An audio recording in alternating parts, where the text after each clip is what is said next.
por esse lado.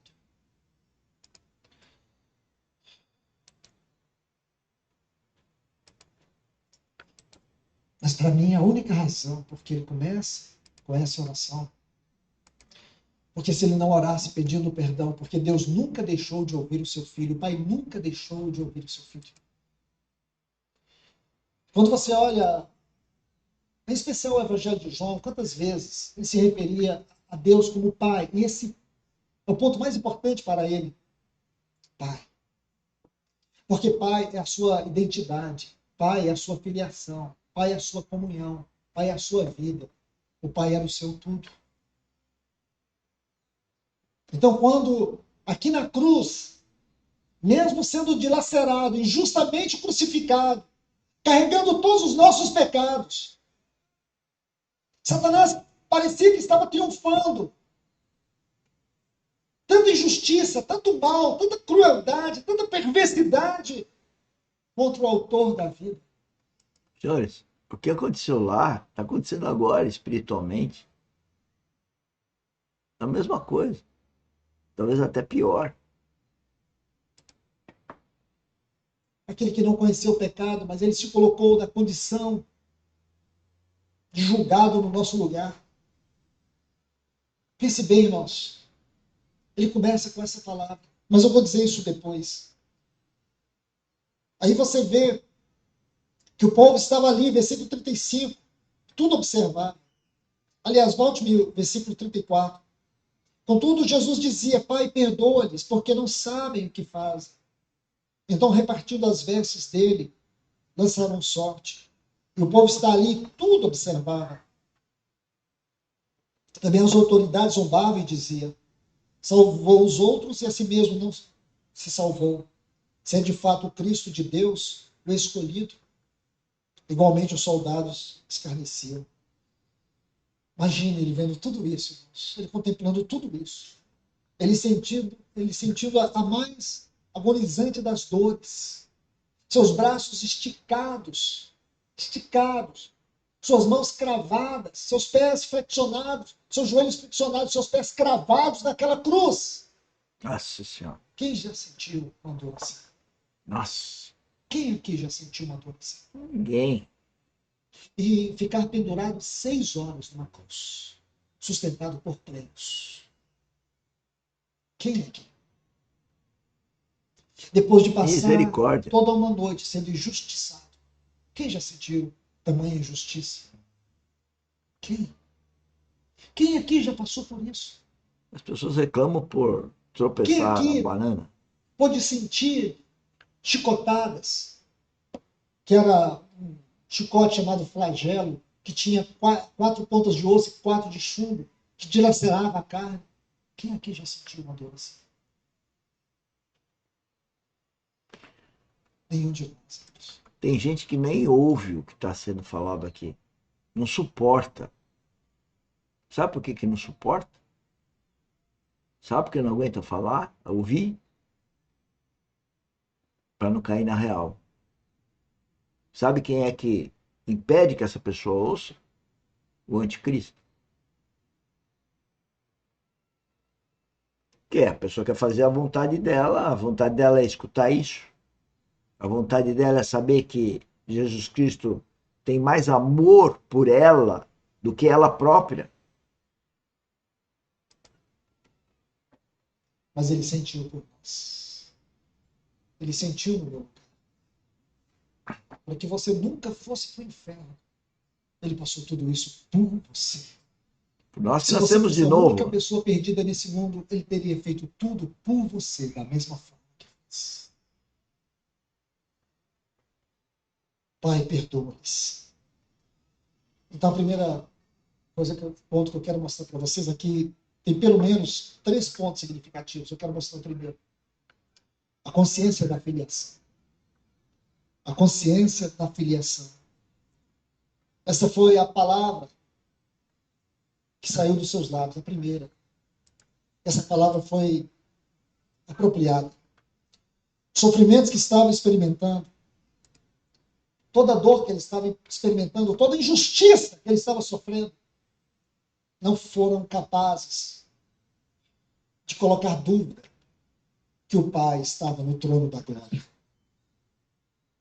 E ele sabia que o pai podia, naquele exato momento, por amor ao seu filho, por ver tanta impiedade, por ver tanta injustiça, por ver tanta maldade contra o seu filho, o pai podia derramar uma tempestade de ira sobre aquela humanidade. E para que isso não acontecesse, sabe o que ele fez? Diz, pai, perdoa-lhes. Eles não sabem o que fazem. É isso mesmo. Agora você entende? Esse foi o ponto que veio à minha cabeça. Eu nunca tinha olhado por esse lado. Tem sentido. Ele roga ao pai para perdoar Por que ele ia pedir tanto aqueles pro pai, né? injustos. Perdoar todos aqueles homens com tamanha perversidade. Se ele não fizesse aquela oração, possivelmente, aquele terremoto e tudo que aconteceu teria sido muito pior. Mas o que ele fez, irmãos? Ele cobriu a cabeça de todos os seus algozes com o seu amor. Você entende isso? Foi isso que ele fez. Eles podiam esmagar o seu corpo. Eles podiam dilacerar o seu corpo. Eles podiam zombar dele. Eles podiam esbofetear a sua face. Eles podiam bater com caniço sobre a sua cabeça, coroada de espinho. Aqueles espinhos podiam perfurar sua fronte. Eles podiam fazer toda injustiça e maldade contra ele. Mas uma coisa eles não puderam fazer: destruir a comunhão que ele tinha com o Pai. E naquele trono estava o Pai. E naquela cruz de horrores estava o seu filho. Que contraste, irmãos. Este é o cúmulo do contraste. O Pai no trono, contemplando o seu filho na cruz. Que cena. Eu escutei recentemente que foi um momento de ira e amor ao mesmo tempo. A ira é com relação ao pecado nosso, que estava sendo destruído. Amor é amor por nós, nós que nascemos em Cristo. E 5% só, depois de 2000 anos, que escolhemos ser cristão verdadeiro. O ser humano é pior que um trapo de imundície. Muito pior, espiritualmente falando. Não com os valores do mundo, mas com os valores de Deus, o amor ágape. Nós somos ridículos de não entender o que Deus está tentando ou está falando conosco que nós não queremos ouvir. O que eu estou falando aqui na academia e poucos querem ouvir. Nós não estamos falando aqui que agrade as pessoas. Nós estamos falando aqui o que Deus manda dizer. Ninguém quer ouvir. Isso foi sempre assim. Desde o Éden, onde a raça humana desobedeceu a Deus. Jesus Cristo veio para nos salvar e continuamos não ouvindo. Mas nada foi capaz, ou foi possível. Nada teve o poder de quebrar aquela comunhão. A primeira palavra que sai dos seus lábios é Pai. Como se dissesse, apesar de tudo, eu continuo sendo o teu amado filho. E eu não vou perder a tua face. Você pode ver isso. A fé que ele teve em entregar sua vida ao Pai, quando ele diz, Pai, em tuas mãos entrego o meu espírito. Por isso a nossa fé, ela não vem da nossa capacidade natural de crer. A nossa fé é um dom de Deus. O autor da nossa fé estava lá, triunfando. O nosso Salvador, o autor da nossa fé, ele estava glória. Cruz é uma glória. A fé ao nível mais elevado, para que ele pudesse se tornar o autor da nossa fé. Segundo ponto, São as coisas implícitas nesta oração. Eu vou citar apenas uma, pela questão de tempo. Havia algumas questões implícitas que sobrepõem a superfície dessas palavras. Falo isso com muita reverência, irmãos. Havia nessa oração a ideia de substituição.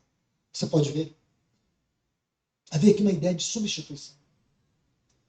Porque quando ele diz, Pai, perdoa-lhes, perdoa-lhes, o que ele estava dizendo de forma implícita? Condene, perdoa-lhes, condene-me. É isso que ele estava dizendo. Porque não tinha como Deus nos perdoar sem condenar o seu filho. E para mim, essa é uma verdade esmagadora. Em Mateus capítulo 9, versículo 6, diz que o Filho do Homem tem autoridade na terra para perdoar pecados. Olhe isso. O Filho do Homem tem na terra poder para perdoar pecados. Então volte aqui, essa ideia de substituição. Porque quando ele diz, Pai, perdoa-lhes, de forma implícita, ele estava dizendo, condena-me. Isso digo para vocês, irmãos, por mais profunda reverência que há no meu coração. Esse foi um problema, o único problema que Deus enfrentou em toda a história da humanidade. Nunca! Por isso que essa celebração aos domingos da mesa do Senhor é extremamente importante, é fundamental para o cristão. Só que eu vou além disso. Nós vamos lembrar toda hora a mesa do Senhor, a cruz, ter reverência com o Espírito Santo, ouvindo, sendo obediente, sendo cristocêntrico, procurando a cada momento, a cada oportunidade, a cada circunstância, forjar o nosso caráter, a nossa mente, nossa conduta, em imagem e semelhança de Cristo. Senhores, encerro aqui mais essa live, a nossa live top da semana, e já começamos a próxima semana. Amanhã, se Deus quiser, estamos aqui com a nossa mini treinamento do empreendedorismo, fomentando o empreendedorismo geotécnico, questão verdadeira e produtivista, e sabendo que as agressões vão vir. Como cristão verdadeiro, a gente sabe que elas vão vir. E a gente tem o apoio, a proteção melhor do Espírito Santo, da Trindade, e continuar o nosso caminho em Cristo, que é a verdade e a vida. O melhor está por vir. Tenha certeza disso, onde teremos a quem aderir ao reino, um corpo glorificado. Espero encontrá-los na vida eterna. Tchau, tchau. Obrigado.